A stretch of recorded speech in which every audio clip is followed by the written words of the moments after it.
Assalamualaikum dan salam sejahtera. Saya Nur Fatin Nabila binti Muhammad Azhar dengan nombor matrik saya 19DAT21F1043. Saya sebagai pembentang pertama akan membentangkan tajuk peristiwa 13 Mei 1969. Isi kandungan 1.1 Pengenalan 13 Mei 1.2 Kronologi 13 Mei 1.3 Punca-punca berlakunya 13 Mei 1.4 Isu perkauman dalam pilihan raya 1969 1.5 Kesan-kesan peristiwa 13 Mei 1969 1.6 Pengajaran peristiwa 13 Mei 1.7 Kesimpulannya. Next.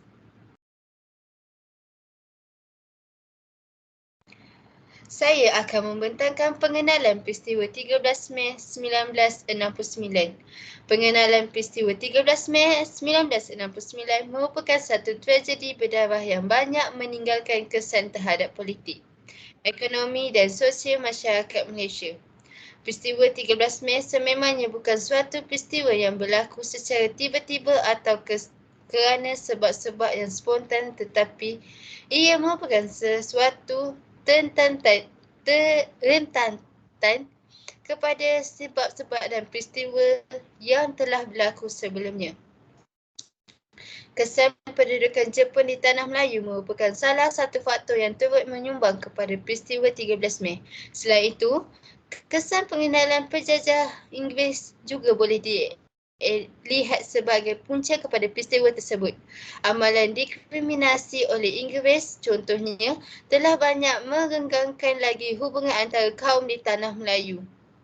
Dari sudut ekonomi, peristiwa 13 Mei banyak meninggalkan kesan yang negatif terhadap masyarakat Melayu khasnya dan golongan bumi putera amnya. Ekonomi adalah bukti yang jelas kepada persoalan ini. Keadaan ini merupakan suatu kesan yang nyata selepas penjajahan British. Dasar ekonomi baru yang dirancangkan oleh kerajaan pada 1971 merupakan satu usaha bertujuan untuk mengimbangi kembali kedudukan ekonomi dan hubungan antara kaum di Malaysia. Kesimpulannya, kejadian ini telah menyebabkan kemerosotan ekonomi Malaysia dan kerajaan telah mengambil tindakan untuk meningkatkan ekonomi terhadap kaum Melayu. Itu saja, saya akan serahkan kepada pembentang kedua. Okey, bismillahirrahmanirrahim. Assalamualaikum dan selamat sejahtera.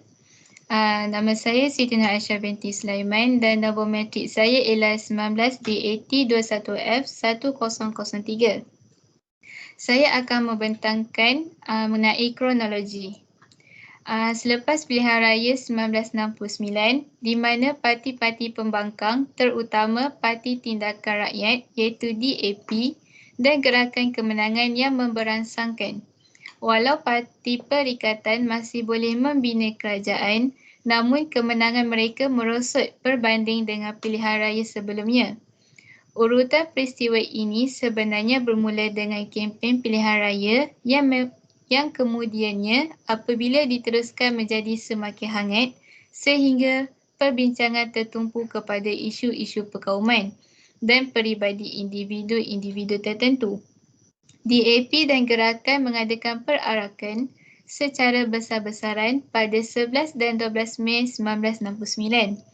Perarakan jenazah yang dilakukan oleh Parti Buruh pada 9 Mei 1969 terhadap seorang pemuda Cina yang terbunuh dalam pertempuran dengan pihak polis sebelum pilihan raya. UMNO berasa tercabar turut mengadakan perarakan atas kejayaan mereka menubuhkan kerajaan selepas pilihan raya tersebut. Datuk Harun Idris selaku Menteri Besar Selangor mengetuai perarakan tersebut. Pergaduhan dan rusuhan tercetus dan bantuan tentera terpaksa dipanggil apabila polis gagal mengawal keadaan. Rusuhan kaum berlaku di kawasan tertentu. dan jangka masa terhad. Rusuhan tercetus di kawasan Kuala Lumpur dan sekeliling sahaja iaitu Selangor. Jumlah kematian dalam tempoh darurat di Selangor adalah seramai 172 sehingga 196 orang. Jumlah ini kemungkinan lebih kerana ramai yang tidak merekodkan kecederaan mereka. Para pemimpin mula memikirkan agar rusuhan ini dapat dielakkan daripada berlaku lagi. Antara tindak balas yang diambil ialah penangkapan tokoh-tokoh yang mendongkongi rusuhan. Perintah berkurung, pengawal berita-berita, radio dan televisyen. Menapis penerbit akhbar, pengharaman jurnal dan diterbitkan oleh parti-parti politik dan mengharamkan kempen pilihan raya. Ketika ini, Sabah dan Sarawak belum melaksanakan pilihan raya peringkat negeri. Kesimpulannya daripada peristiwa ini, kita haruslah mempunyai sifat bertolak ansur. Contohnya, rakyat Malaysia haruslah menghormati antara kaum supaya kejadian ini tidak akan berlaku. Sekian, terima kasih.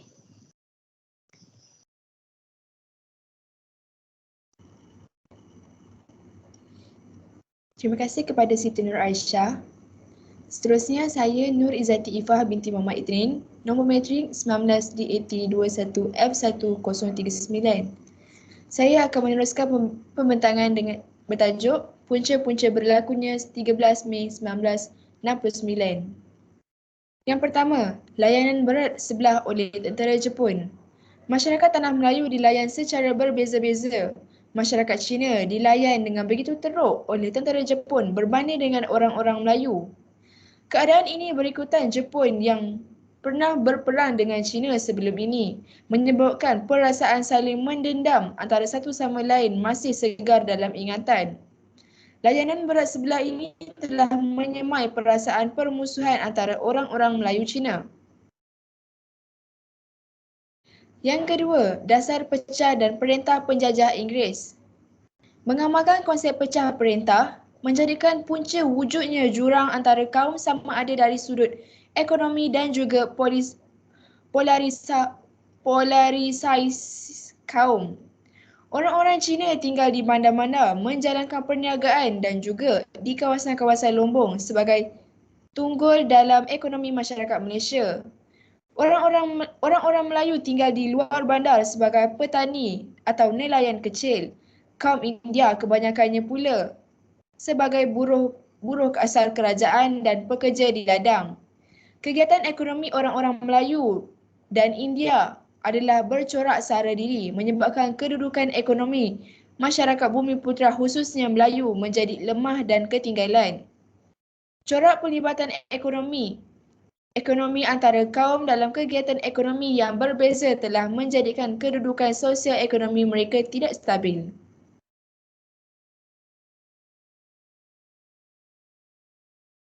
Seterusnya, yang ketiga, latar belakang pendidikan yang berbeza. Sekolah Melayu menekankan kemahiran menulis, membaca dan mengira sekadar keperluan peringkat rendah sahaja. Manakala bagi sekolah Cina dan India, masing-masing mengikut negeri asal mereka. Malah buku-buku teks dan guru-guru yang mengajar juga telah dibawa dari negeri Cina dan India. Sekolah Inggeris hanya dapat dinikmati oleh orang-orang Cina dan India yang tinggal di bandar-bandar sahaja. Selain itu, yang keempat, pertelingkahan parti politik. Dalam pilihan raya 1964, Parti Tindakan Rakyat Petir ataupun PAP, Singapura telah turut serta dalam pilihan raya. Walaupun sudah ada persetujuan antara Tunku dan Lin Kuan Yew sebagai pemimpin PAP yang tidak akan menyertai pilihan raya itu. Namun, apabila pilihan raya ini berlangsung, PAP telah meletakkan calonnya seramai 9 orang. Bagaimanapun setelah Tunku membuat pengisytiharan bahawa beliau tetap mengekalkan keanggotaan MCA dalam perikatan, maka PAP yang gagal untuk menyertai perikatan telah menukar corak kempennya dengan dengan menyerang UMNO dan orang-orang Melayu. Mereka mula membangkit kedudukan istimewa orang Melayu. Soal bahasa, malahan taraf Bumiputera orang-orang Melayu turut dipersoalkan tanpa menghiraukan rasa tersinggung orang-orang Melayu. Sedangkan segala-galanya telah dipersetujui sebelum ini. Sekian, terima kasih. Yang kelima, saya akan menyambung pembentangan daripada Izzati tadi. 5. Perasaan tidak puas hati terhadap hak istimewa orang Melayu. PAP telah secara lantang menyuarakan rasa tidak puas hati terhadap apa yang disebut sebagai hak istimewa orang Melayu dalam perlembagaan. Mereka mendakwa hak kaum-kaum lain telah diketepikan, kononnya mereka telah tersisih daripada keadilan. Oleh sebab itu, menurut Jono dalam bukunya Pembangunan Ekonomi dan Kelas Sosial di Semenanjung Malaysia, isu sebenar yang mencetuskan peristiwa 13 Mei adalah perasaan tidak puas hati terhadap hak istimewa orang Melayu. Namun, hakikatnya sebenarnya kedudukan taraf ekonomi orang Melayu adalah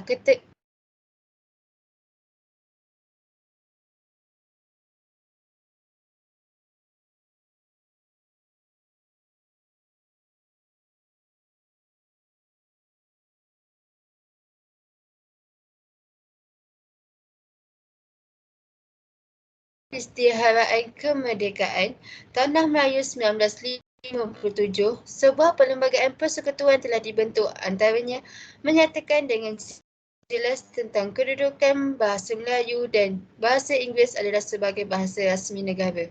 Selepas 10 tahun merdeka, kerajaan telah mengkaji semula tentang kedudukan bahasa Melayu dengan tujuan untuk menggugurkannya daripada status bahasa rasmi dan hanya bahasa Melayu sahaja yang diiktiraf sebagai bahasa rasmi. Untuk mencapai tujuan itu, pada 31 Ogos 1967, kerajaan telah mengadakan pelbagai kegiatan bagi tujuan memperluaskan penggunaan bahasa Melayu. Antara kempen yang dijalankan ialah Hari Kebangsaan, Minggu Bahasa Kebangsaan dan Bulan Bahasa Kebangsaan. Pelaksanaan penggunaan bahasa kebangsaan telah dipelopori oleh Dewan Bahasa dan Pustaka dengan dipimpin oleh Syed Nasir bin Ismail. Itu sahaja daripada saya.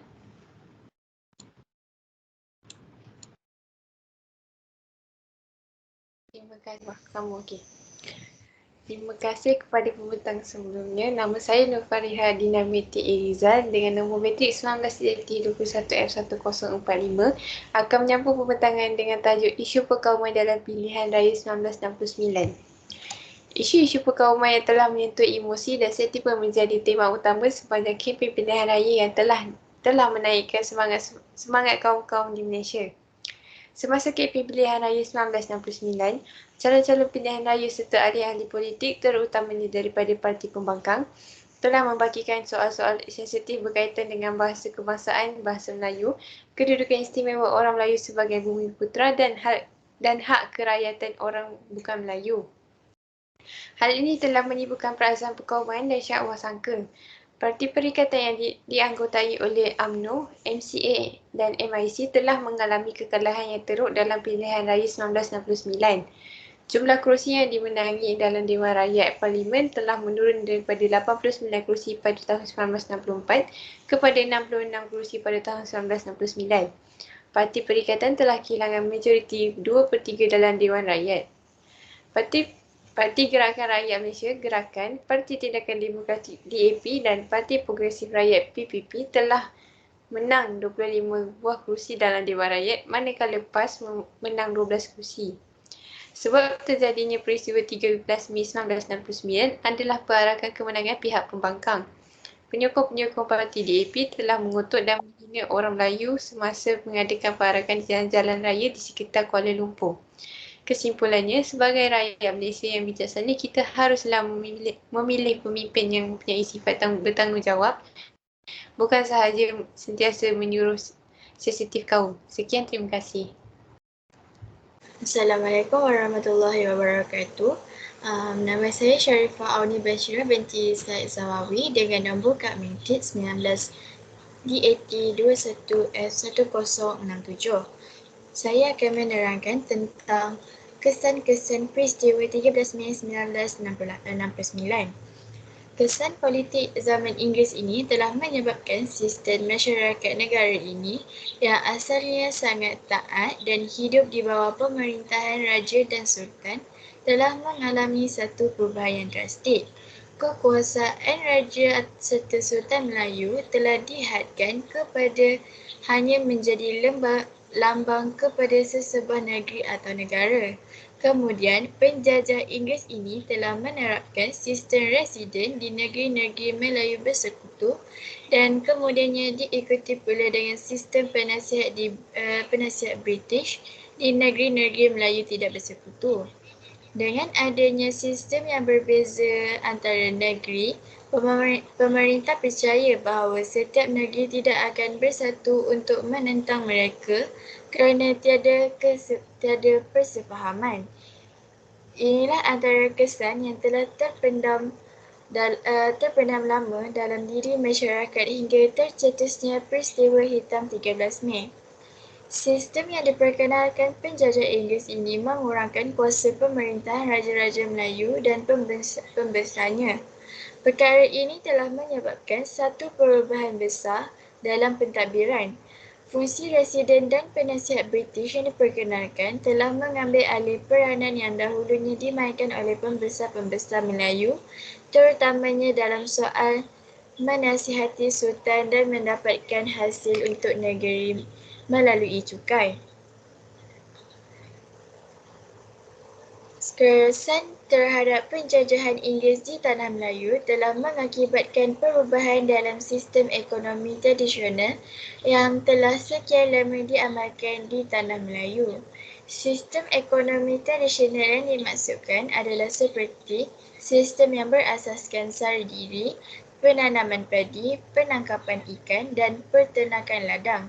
Sistem ini mengalami perubahan disebabkan penjajah Inggeris telah menjalankan dasar ekonomi kolonialismenya dengan menjadikan sistem ekonomi yang wujud bermatlamatkan keuntungan semata-mata. Dalam pelaksanaan dasar ekonomi, British secara langsung dan tidak langsung telah mengasingkan kaum utama di Tanah Melayu iaitu orang-orang Cina, India dan Melayu mengikut kegiatan ekonomi masing-masing. Perkara ini telah menyebabkan kaum Melayu, Cina dan India tidak dapat mempelajari dan menyebabkan kaum Melayu, Cina dan India tidak dapat mempelajari untuk memahami satu sama lain. Mereka juga tidak dapat berinteraksi dengan baik dan menyebabkan kesukaran untuk mewujudkan perpaduan kaum.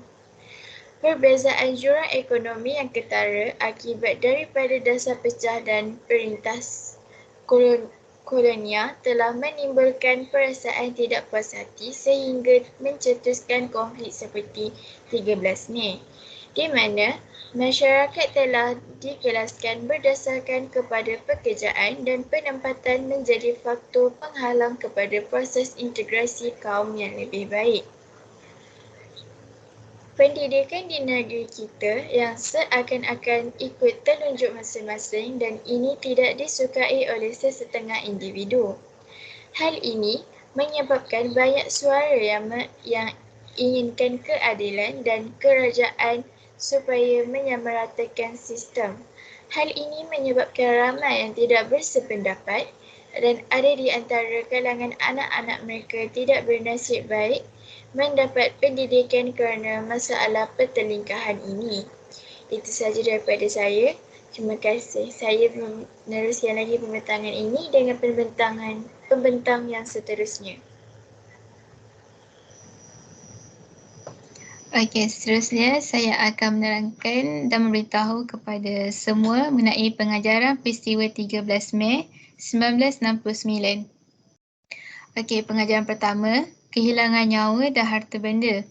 Peristiwa 13 Mei 1969 ini sebenarnya tidak menghasilkan sebarang faedah kepada berlakunya perpecahan dan perbalahan antara kaum Melayu dan kaum Cina yang mengakibatkan kerosakan harta benda yang besar, malah yang paling malang ialah nyawa yang terkorban. Kejadian seperti ini meninggalkan kesan dan pengejaran pahit dan getih kepada saudara mara dan kaum keluarga yang terlibat. Pengajaran kedua, keuntungan kepada musuh-musuh negara. Peristiwa 13 Mei 1969 ini telah menguntungkan kepada musuh-musuh negara yang sentiasa mengambil kesempatan dan peluang untuk memecah belahkan rakyat dan ingin menakluk Malaysia sebagai taklukan dan jajahan negaranya. Pengalaman yang perlu diteladani daripada peristiwa ini ialah keadaan negara yang menjadi tidak aman, huru-hara dan rakyat yang berbilang kaum berpecah belah akibat daripada rasa tidak puas hati dengan isu-isu yang sensitif, terutama isu perkauman. Antara contoh-contoh yang boleh dijadikan panduan kepada negara ialah kejatuhan Empayar Melayu Melaka di tangan penjajah Portugis pada tahun 1511. Begitu juga telah pencerobohan dan penaklukan tanah kepunyaan negara Arab khususnya di Semenanjung Gaza dan tebing barat Jordan oleh kuasa Israel dan penindasan secara kejam terhadap rakyat Palestin setelah berjaya mencerobohi bumi Arab ini. Pengajaran yang terakhir, perpaduan nasional. Tragedi peristiwa 13 Mei 1969 ini memberi kepada kita pengajaran dan kerajaan telah mengadakan dasar perpaduan antara kaum dan masyarakat sekeliling untuk dijadikan panduan dan pegangan masyarakat yang berbilang kaum bagi menjalankan hidup secara aman dan sentiasa bersifat berbaik sangka antara satu sama lain.